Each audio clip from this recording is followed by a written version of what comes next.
Good evening and welcome to a new edition of To The Point. This evening we'll be discussing the boiling region. The 29th Arab Summit is scheduled for this coming Sunday.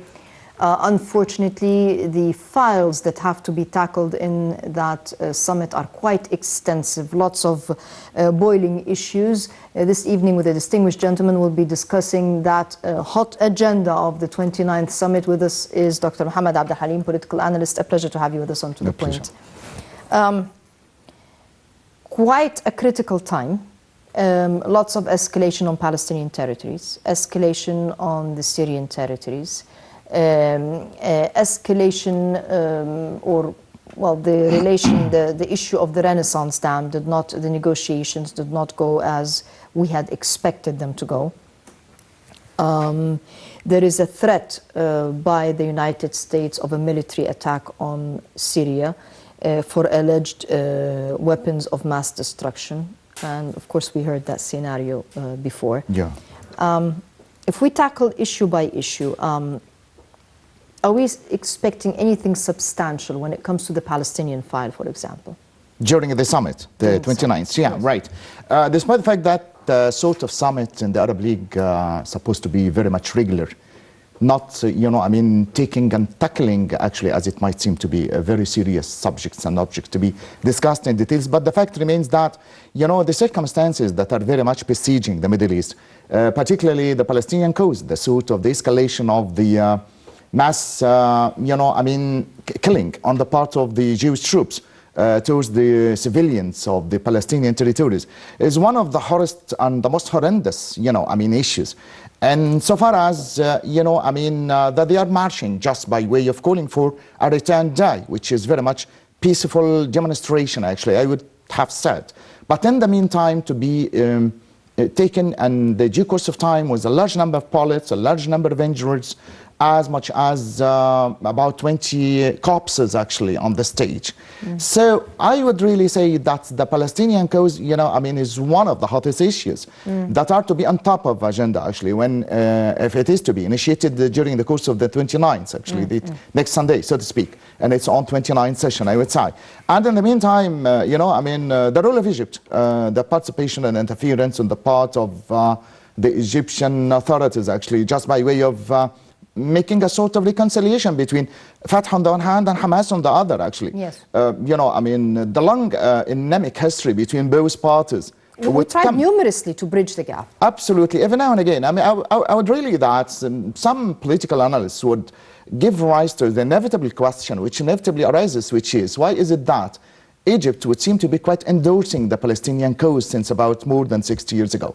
It's one of the strategic insights, actually, for the Egyptian safety and security. That's why Egypt would never, ever forsake the Palestinian cause, always endorsing, always behind, to the extent that Mr. Fattah Sisi's own excellency a couple of months ago would endorse the fact that we have exposed about more than 1,000 martyrs, actually, for the Palestinian cause. So it's a very much hot subject, actually, to be discussed and to be tackled on top of agenda that is supposed to be actually in the due course of time next Sunday, I would say. Yes. We are back to the scenario of weapons of mass destruction. According to the United States administration, they claim that there is alleged evidence of weapons of mass destruction on Syrian soil. Are we going back to the Iraqi scenario again? Is this another scenario paving the way for military action? If it comes to Donald Trump, if you really analyze the sort of the political history and the previous adventures, I would say, on the part of the man, you can really find that these are balloon tests every now and again. He would give rise to the inevitable question of what would happen actually next. He's very much endorsing every now and again a sort of military action, a sort of interference in any conceivable respect. Sometimes it would come to truth of the matter, actually, when he would publicize, Jerusalem as the eternal capital of the Jewish people, and it came to be true. So we would have to take it with a great deal of seriousness, with consideration, actually. Particularly, given the reason or given the fact that there is a sort of turmoil between the Russian side and the American on the other hand. But what would make matter worse, actually, is the interference on the part of the Turkish authorities, just by way of rejecting and refuting the establishment of the Kurdish state. And this is one of the highest subjects that will be tackled, I think. But what about the alleged, publication of all these mass destruction weapons and all these chemical weaponries, actually? I wouldn't say, actually, that the Syrian armed forces would seem to be quite so straightforwardly stupid to the extent they actually make use of or utilize that sort of forbidden or leaking source of weaponries. That's why when it would reach to, a consummation of success, you really find the interference of the American administration every now and again, as much as the Turkish authorities, actually, just by way of making or turning, actually, the whole Syrian territory into a hot tin roof, actually. That is a battlefield for a perpetual struggle, for a perpetual division on the part of the American side on the one hand, and the Russian counterpart on the other. Thirdly, and lastly, actually, with the interference of the Turkish armed forces. That's why I think that we'd have to take Donald Trump's allegations and his own decisions, actually, no matter how, imaginative and visionary they may seem to be, no matter how extensively courageous they would seem to appear, but we'd have to take them into consideration, particularly, actually, the next summit, actually, of the Arab League next Sunday will be discussing and examining, selecting and rejecting a large number of very crucial issues, actually, that are very much... What should our position be vis-a-vis such an issue? Because this is the second time we hear this scenario, and the alleged weapons of mass destruction, a pretext to go in and divide and conquer and to destroy Syria as we know it. We've had the same scenario in Iraq. Things were about to settle down in Syria. Right. And when the dust started to settle, something has to be instigated to turn it into a boiling point again. Absolutely right. That is in the interests of the Israeli state, I would say. Well, we wouldn't have to forget that behind the scenes, behind the curtains, there is that sort of perpetual enemy, actually, for almost all the Arabs, not only to the Syrian people, which is the Israeli state.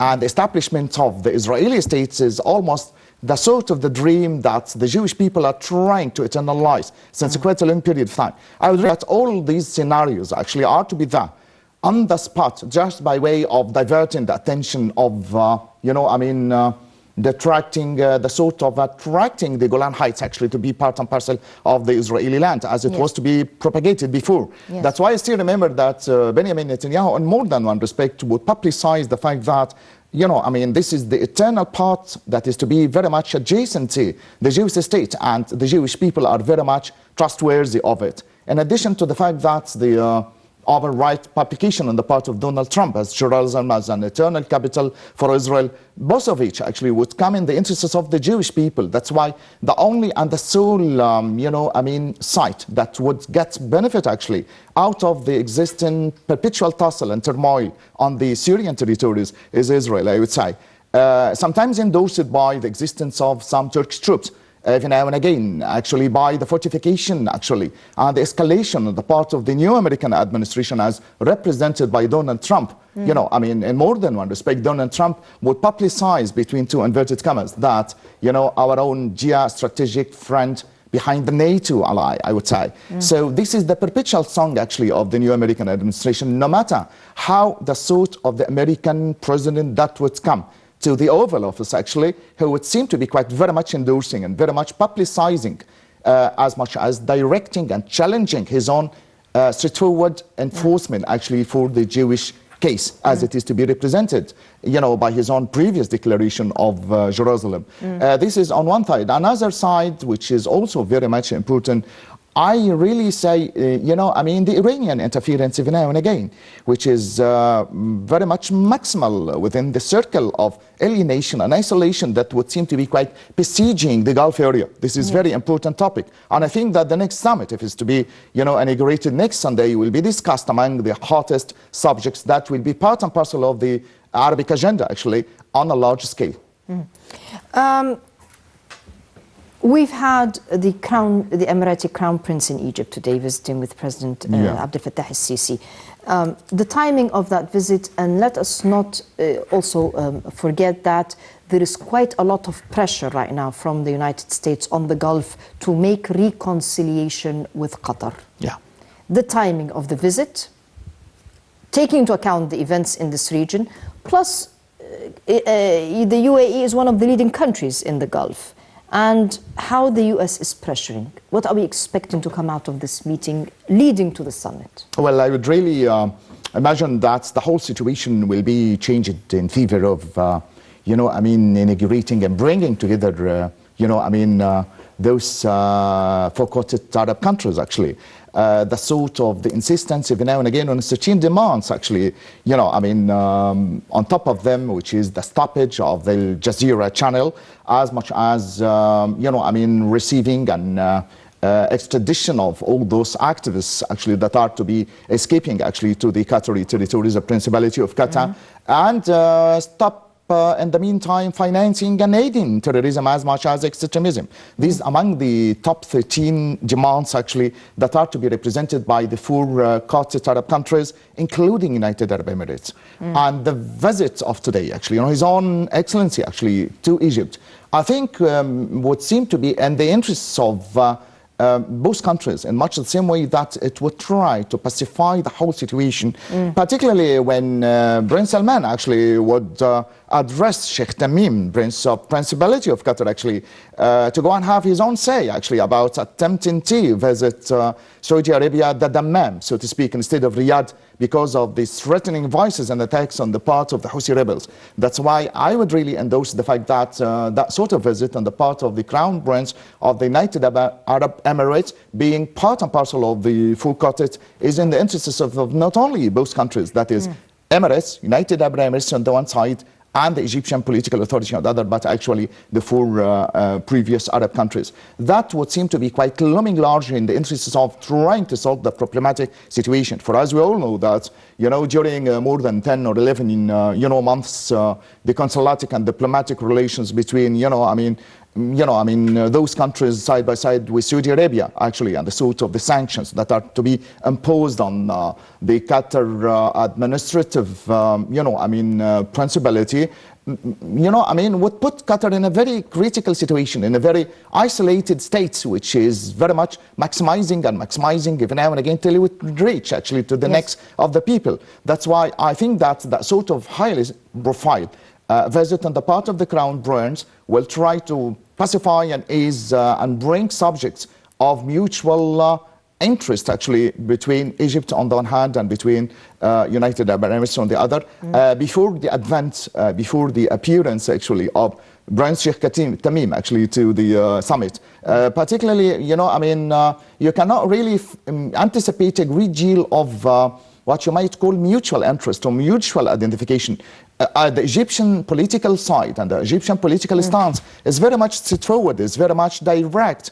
We are insisting every now and again, and Mr. Sameh Shukri, Foreign Minister, in more than one respect, in more than one visit, actually, either to the United Arab Emirates or even Saudi Arabia, and talking with Salman, actually, Crown Prince of Saudi Arabia, would insist every now and again that on no account, actually, Egypt would withdraw from the insistence on and upon the certain demands. That's why we have got a very straightforward, actually, clear political stance that would never ever change by the lapse of time, no matter how, the Qatari interference would seem to be quite very much crucial. But to the best of my knowledge, I would really say that the advent and the coming of the visit of Crown Prince would be, as I have just said, in the interests of both sides in advance or prior to the commitment of the, the Arab League summit next Sunday outside.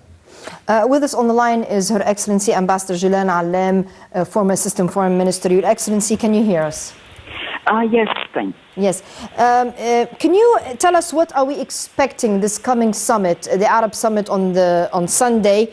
We have quite a heavy agenda prior to the summit, and maybe one of the most critical developments right now is the threat by the United States to take military action against Syria for weapons of mass destruction. Yes. Well, I'm sorry, I can't hear you now. We're talking about what are you expecting in the upcoming Arab summit in face of the latest development by the United States accusing Syria of weapons of mass destruction? Well, I fail to see really the intentions of the United States to intentionally interfere again on a unilateral basis, actually, in Syria. I mean, it has just the Security Council has just taken a decision, a Russian veto against the decision to the American U.S. draft text regarding Syria and what it claims is acquisition and use, actually, of chemical weapons. This has been a repeated action, actually, the use of chemical weapons in Syria, and I think that the UN organization concerned, which is the OPCW, has failed so far to incriminate the Syrian regime in that. Of course, there are question marks regarding that, and who is using it, actually, against the Syrian population.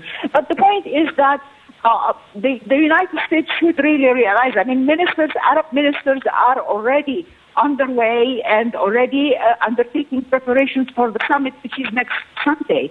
So it is not very much understood the intentions and the why is the United States raising up the heat over the decisions of the Arab leaders, and with a summit that is already very heated. My personal interpretation of that is that because the issue of the state of Palestine and the Trump decision to move its embassy from to Jerusalem and opening it actually in May, I think this is a serious distraction. This is an intended distraction for the summit leaders, a decision to undertake a decision against the United States. So that they do not, they get to be extremely undertaken by the Syrian and the American intervention in Syria, and they do not address the Palestinian issue in all its different dimensions. So this is my personal interpretation. So you think it's a distraction from the Palestinian issue? It's a distraction. It's a very serious distraction for not undertaking decisions regarding the Palestinian issue, and to make the serious issue the number one issue in front of the leaders. Actually, my main concern here in the U.S. attitude towards the conflicts, the different conflicts in the Middle East, that it is really threatening. It's seriously threatening the international legal system concerned with peace and security. And this is an issue. I mean, it is not only concerning chemical weapons in Syria or the Palestinian rights to self-determination. I mean, the only occupying power in the world that is left now is Israel.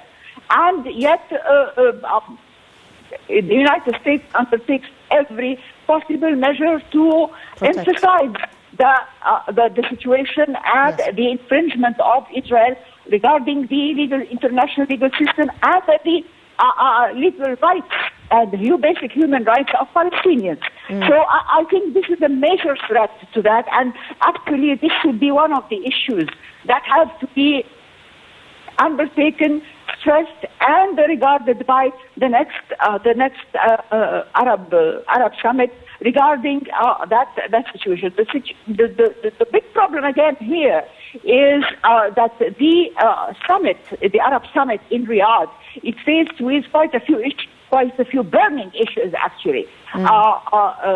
Yemen and the entanglement of Iran in Yemen, and the direct threat towards Saudi Arabia, the Syrian issue, the Palestinian issue, and putting maybe back on the back burner the Libyan issue and the terrorism issue. I think this is a very, very serious summit, and a lot of hopes are put on the intentions of the leaders there to undertake serious, out-of-the-box decisions, strong decisions, so that the Middle East does not become really the site for the theater and the site for a very, very, very serious war theater to be staged in the Middle East. Your Excellency Ambassador Jilan Alem, thank you very much for your fruitful input. Thank you very much. The perspective of it's a good distraction. We create the Syrian scenario so that we as Arabs walk into the summit with quite numerous issues, quite frankly. And the critical issue, which is the Palestinian issue, which is really threatening regional security, will not be addressed as the only main issue. It will always be one of the main issues, but it will not be the only main issue in this summit, because you have the Yemen, as Her Excellency was saying, the latest developments in Syria, so much in the agenda. That's right. So it will sort of lighten the Palestinian issue. That's right. This is true. It's one way on the part of the American administration, as it is to be indeed the case with, previous presidents, actually. I mean, no matter how the existing president of the United States of America will be, actually, they have got the same scenario, actually. They would insist every now and again, on diverting the attention of the Arab people, actually, towards something that would deviate them from the straightforward claim, which is, the establishment of the Palestinian state, as headed by Jerusalem, the Eastern Jerusalem, I would say. So this is the perpetual task and the everlasting song on the part of all these, previous presidents, I would say. That's why you can really find that even the policymakers in the states are trying to enlighten President Donald Trump with one major schematic strategy, which is, fortifying and boosting their own dear relative, actually, or dear friend, I would say, that is Israel. Every now and again, that's why, the next summit, in somehow or another, will be discussing and establishing a large number of very much hot issues. In addition to the fact that, the Palestinian cause outside, there is also the sort of the Yemeni problematic issue. Immediately after the death of Ali Abdullah Saleh, you can really anticipate a large number of, cluster missiles and those, weaponries that are to be directed towards Riyadh, which is very much threatening and very much serious and very much dangerous outside. And so far as, you can really find that the Crown Prince is changing the residence of the summit or the meeting place of the summit, I would say, instead of Riyadh to be El Dammam, just as a clear testimony to the fact that he is quite aware of how threatening the sort of the holding of the summit in a city or in a part of the Kingdom of Saudi Arabia, which is very much besieged by the rockets and the missiles that are very much fortified by the Iranian side and the Tehranian Revolutionary Guards, which is the real threatening voice outside. I think that's one of the major issues also that will be discussed and tackled with a great deal of concern is the Yemeni case and the situation on the part of the Iranian Revolutionary Guards, particularly Qasem Soleimani, actually, when he is to be very much concerned with the devastation not only of the Yemeni territories, but almost of the Saudi kingdom. That's the aim and the straightforward target that he would seem to be quite very much concentrating side by side with the besiege, one of the forces of the Iranian Revolutionary Guards. But, Qasem Soleimani is concerned every now and again of trying actually to devastate the infrastructure of Saudi kingdom. That's why, millions and millions are being very much, paid on the process of buying highly technological weapons on the part of the United States of America. Yes. Only actually to be used actually for the infrastructure devastation, I would say, from within, not from without. So Egypt will be playing a very important role actually in pacifying and bringing together, those, far from being reconciled parties, I would say, every now and again, without the straightforward interference. That's why when Mr. President Fattah al-Sisi said just the distance, that it was to be misunderstood and misinterpreted on the part of the other Arab countries, that we are very much ready up to the task to fortify, to boost, and to train with a great deal of maneuvers, actually, the soldiers and the officers and the armed forces of all those adjacent Arab countries, just by way of, letting them defend themselves, for themselves, by themselves, without our own straightforward interference. Because I still remember that when Mr. Fattah al-Sisi said in one of his own speeches that, those people who are very much responsible for the devastation of the, and the demolition of the infrastructure of both Syria as much as Iraq, are very much responsible for repaying them. the sort of the reconstruction again, there was the demolition and the vast attack on the Christian churches, as much as the vast destruction actually of the Russian aeroplane. So each single individual decision on the part of the Egyptian administration, in the interests of the Arab community, the Arab forces, or the one unified Arab force, at the end of the day, will be attempted every now and again to be halted, to be actually stopped, as much as putting the impediments and the obstacles actually for the view of not re-erecting and unifying the one unified Arab force at the end of the day. The relationship between the United States and Russia as of late has been quite tense. Will Syria be used as the battleground to settle the score? Absolutely right. You said the word and you meant it, actually. This is part and parcel of the international map of the road, actually. That's the American administration is always behind.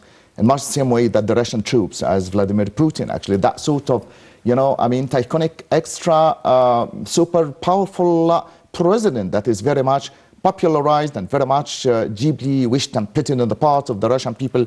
This is one of the nightmarish aspects and the quagmirish details that would annoy the American administration every now and again. That's why, you can really find that both of each are very much utilizing the Syrian territories just by way of paying themselves back, each of which, the sort of the heavy price and the sort of the due course of the previous anemic history. At one respect, Russia would never ever forget the sort of the role that is being played by the American administration in devastating the previous Soviet Union.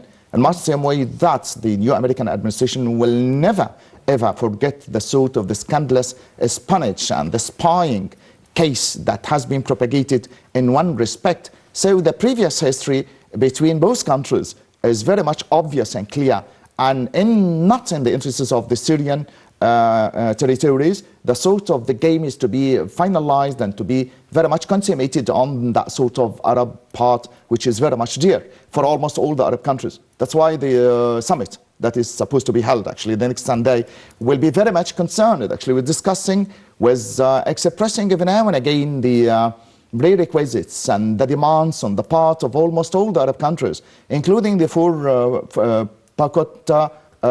quartet Arab countries as well, including Egypt. One of the major things that we'd have to remember that it was supposed to be held during the previous March, the sort of the summit, but it was postponed actually till the next Sunday on the part of almost all the Arab countries. This stems from the fact that they would really endorse the sort of the crucial force and the power that is to be played by the Egyptian presidential authority, actually. That's why it was postponed immediately after the finalization of the presidential race. That's why nowhere, on no account, actually, the sort of the summit could be that, or even entangle a sort of result or very much successful objects at the end of the day without the endorsement, actually, of the Egyptian political authority. At the end of the day, we can really, expect the sort of the perpetual tussle that is to be initiated on both sides every now and again, but not in the interests of the Syrian people and the Soul people, actually, who would seem to be quite very much, paying the sort of the price daily. Perhaps their own lives is the Syrian citizens, including, sheikhs as much as youngsters and the women in the meantime. I think the international community would have to interfere, the scandalous affairs on the part of the devastation every now and again of the Syrian, territories is by no means actually very much disastrous and should come to an inevitable end, actually, I think hopefully by consummation of a successful summit during the course of the next Sunday. We have to take into the picture the fact that Saudi Crown Prince Salman is in France. And in a statement, he said that he might be putting troops, or he might be moving troops into Syria. I wouldn't say that the sort of step could be taken on the part of, Salman. Perhaps, Prince Salman is very much endorsing his own situation, very much fortifying and boosting, in the meantime, his own existence as a crown prince, just as a transitional link, as a sort of a transitional stage, through which at one later stage he will be the real king of Saudi Arabia, despite the fact that all the political analysts and observers are, expressing every now and again that he is the sole originator of almost all the actions and reactions of the Saudi people, as much as a large number of the Gulf area countries, actually. But in the meantime, I wouldn't say that he would, inaugurate such a sort of a straightforward step towards sending his own forces. I mean, they are very much concerned with fortifying and safeguarding their own border lines, just by way of, preventing the advance of the rockets and the missiles of the Houthi rebels to them. That's why they have got internal affairs that would detract, them from any sort of external interferences, actually. This is in one respect, in addition to the fact that he's trying also to bridge the gap between his own authority on the one hand and the French, Emmanuel Macron on the other. Yeah. Just by way of, preparing for a sort of a step that will be taken in the due course of time, but not to the extent, actually, of sending straightforward the troops. Well, he's a man of quite a different strategy of actions. He is thinking of digging a canal between him and Qatar, for example. Of course.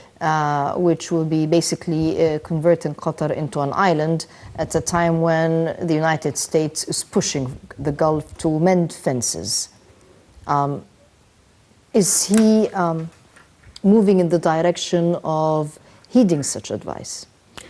He's working, actually, I would say, under the auspices and the sort of the direct interference on the part of the regulations and the orders that would come to him, actually, straightforwardly from the American administration. I think that each single individual step on the part of Crown Prince Salman is to be taken. Even the process of that sort of bridge, actually, would not, be inaugurated had it not been for the fact that Donald Trump would order him to do so. But how does this work in favor of Qatar? How does this digging this canal work in favor? To outward seeming, it would seem to be not in the interests of Qatar. But deep down, I would really think how would it serve Qatar?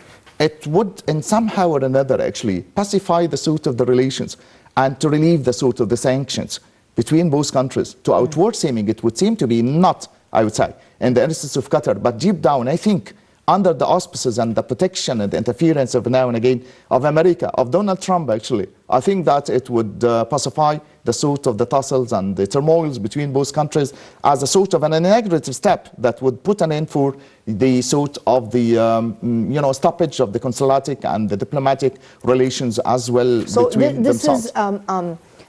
You think this would work as a relief, an economic relief for Qatar if this canal is actually done? Well, if it is to be there, it wouldn't relieve Qatar because Qatar has got its ways and means through the aid of which it would provide its own citizens, actually. You still remember, But you cannot do it if you're isolated. Wouldn't this work towards further isolating Qatar? Well, under the auspices of the American administration, everything will be pacified, I think. I wouldn't liberate Mr. Prince Tamim from his own straightforward and direct, as much as hidden relationships, actually, of the American administration. It seems to be quite as, I would say, as a sort of puppet, as a sort of marionette at the hands of Donald Trump. And you can really find that each single individual step on the part of Tamim came to be regarded and very much petted and wished and very much organized by the American administration. That's why I would really, tend to say at the end of the day that this is a mere, fake scenario that would end actually in providing the interests of Qatar in the area as much as of imposing its own forceful hand actually on the Gulf area, I would really say. And that is the hidden agenda on the part of the American administration. But what would make matters still a bit worse is the interference of the Iranian Revolutionary Guards. Still, we remember that about 3 islands, that is Tanab al-Kubra and Tanab al-Sughra, as much as Abu Musa, are very much seized by the Iranian Revolutionary Guards since 40 years ago. And the fact that that would make matters a bit worse had it not been for the sort of the interference on the part of the American administration and somehow or another through pushing Qatar as working and playing the role of a mediator, actually, or a peace inaugurator or initiator of the whole situation, just by way of bringing together all those dismangled and those desperate parts, actually. Can Trump actually afford this? I mean, as we talk, earlier in the day, the FBI raided his lawyer's office, a longtime friend and lawyer. Michael Cohen's office has been raided to grab documents pertaining to Donald Trump. His national security advisor has been replaced Right. With John Bolton. I mean, he doesn't have the media on his side in the United States. Not that great popular support. Can he afford external battles? Can he afford to drag the taxpayers' money into further battles?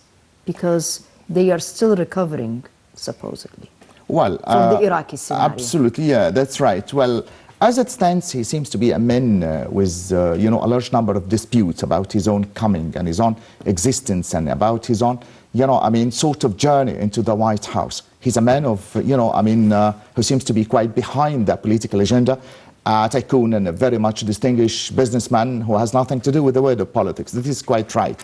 But in the meantime, we wouldn't have to forget that the advent and the coming of Donald Trump to the American scene would seem to be quite very much endorsed, actually, by the American voting books, as much as the sort of the appraisal of the Jewish Mossad. I wouldn't say in any conceivable respect that his own coming, actually, to the American scene is by no means quite by chance or by an absolute coincidence, actually. It is to be very much channeled, very much directed, and very much actually for ultimate purposes and certain ends. Once he would seem to be quite finalizing his own final target, getting what he would like actually to get out of the whole agenda, out of the map of the road, of the real establishment of Jerusalem as the eternal capital of the Jewish people, as he might have said. In one respect, he would seem to be quite being thrown away, actually, from the literary scene as much as the previous American, you know, I mean, presidents, you know, have dealt with, actually, as a sort of puppet. Is he a man of the special mission? He's coming, actually, I think, for a special mission, as you might have said, that's absolutely right, for targeting a certain purpose as much as for the consummation of a certain strategy, which is the fortification of the Jewish existence within the Middle East and the expansion, actually, to the Golan Heights. But to my own amazement, actually, that, you know, I mean, there is a large number of oppositions and very much, you know, I mean, anemic voices that would detract him from the words of his being there. But I would really insist that the man who would come and get into Washington, D.C., and getting into the White House, giving his own orders and regulations within the Oval Office, actually, is in position, actually, almost all the decisions and all the actions and reactions of not only the American territory, actually, but almost of all the countries of all the world. That's why he is, as you might have said, a man with a certain mission for certain specific purposes, for the consummation of one major schematic target at the end of the day, which is the insistence and the building up of Jerusalem as the eternal capital, and that's it at the end of the day, I would say, Risa. Before we wrap up, are we expecting a tough stand coming this Sunday vis-a-vis the critical issues here?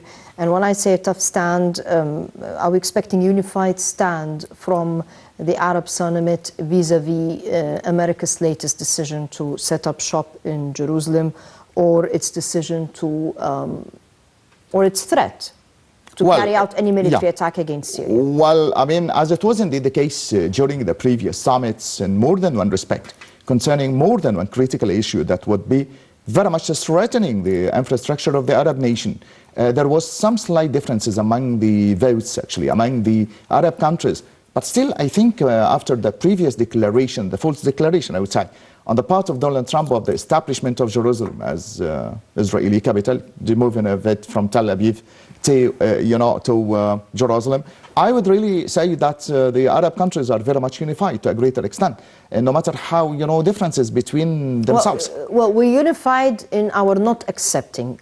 But will we have some kind of a stand, some kind of... In a previous press conference by His Own Excellency, Mr. Ahmed Abulghait, you know, I mean, he would endorse, I think, and very much represent his extreme sense of optimistic attitude towards the consummation of the voices, towards the establishment of the Palestinian state, I would say.